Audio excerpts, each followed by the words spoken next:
Let me now come to the decisions of the Base Board. Much has been said about the Base Board decision as if a crime had been done by the Base Board. There was a howl from the employers and from among the other quarters as if justice had been brought down to dust.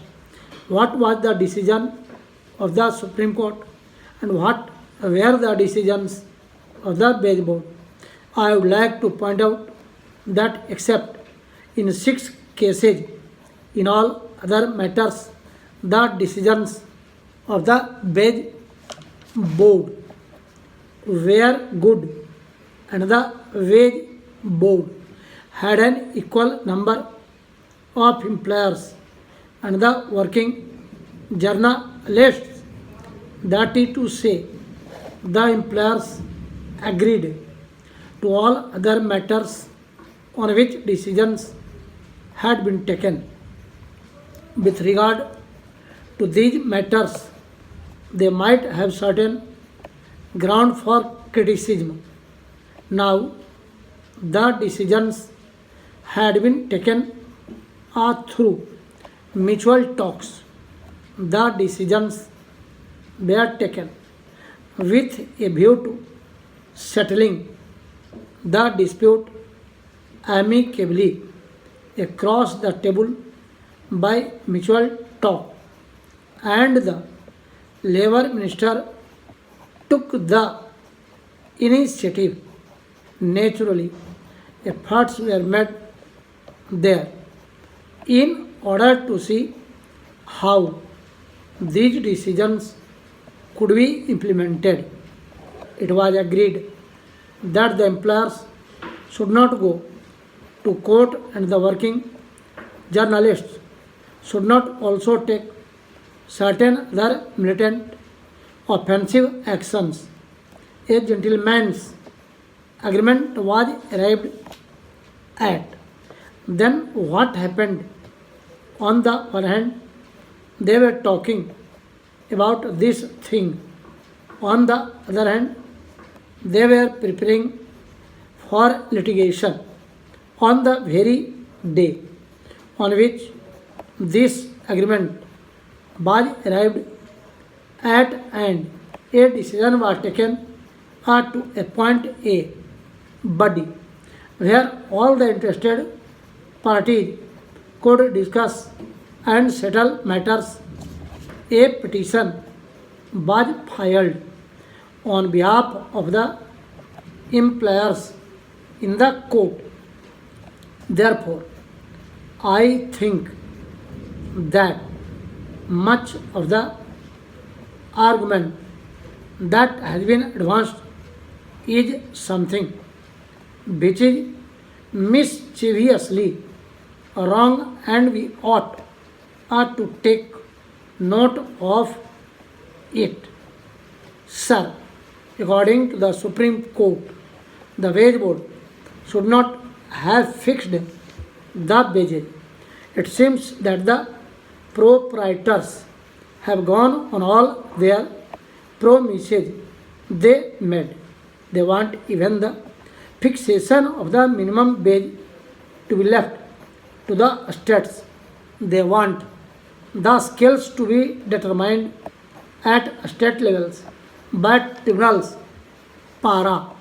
Mr. Vice Chairman, Sir, I am surprised by some of the facets of this whole question. Stop. The Honorable Minister has tried to defend a totally indefensible matter. Stop. There is a jumble of statistics given, some figures are quoted as to how many have graduated from a college which does not have a campus, a hostel, a library, a clinic. Stop. There are no facilities. Stop. The college has been moving from one place to another. Stop.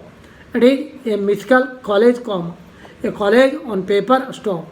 It is producing graduates in a subject as important as medicine, and the Honorable Minister says there is no difficulty. Stop. He said that it has functioned for several years. Stop. I have to submit that this is an wrong assertion to make. Stop. It is incredible. Stop. If this were the case, if hostels, research facilities, clinics, libraries, none of these were necessary in medical colleges, and if without these you can have graduates, then why have this facade of medical college? Question mark. Why do not you go through this ad hocism in all institutions and produce graduates? Question mark. It is an indefensible situation. Stop. Nowhere in the world, I think, would be able to find an example to match this example. Stop. The minister in his statement said that because there were more pre-medical students, therefore, it became necessary to create a medical college. Stop. So this was the genesis. Stop. But why were there more pre-medical students? Question mark. Was there no planning? Question mark. You create a medical college because you have created a surplus of pre-medical students. Stop. How do you create a surplus? Question mark. Do you create it in the air? Question mark.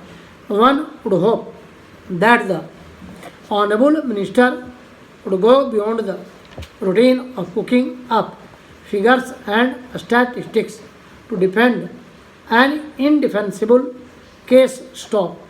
I would request the Honorable Minister to let me know how much has been spent on this mythical college during the last 10 years. Stop. How much money have we spent in the last 10 years on this college without any hostel, without any library, and without any research unit?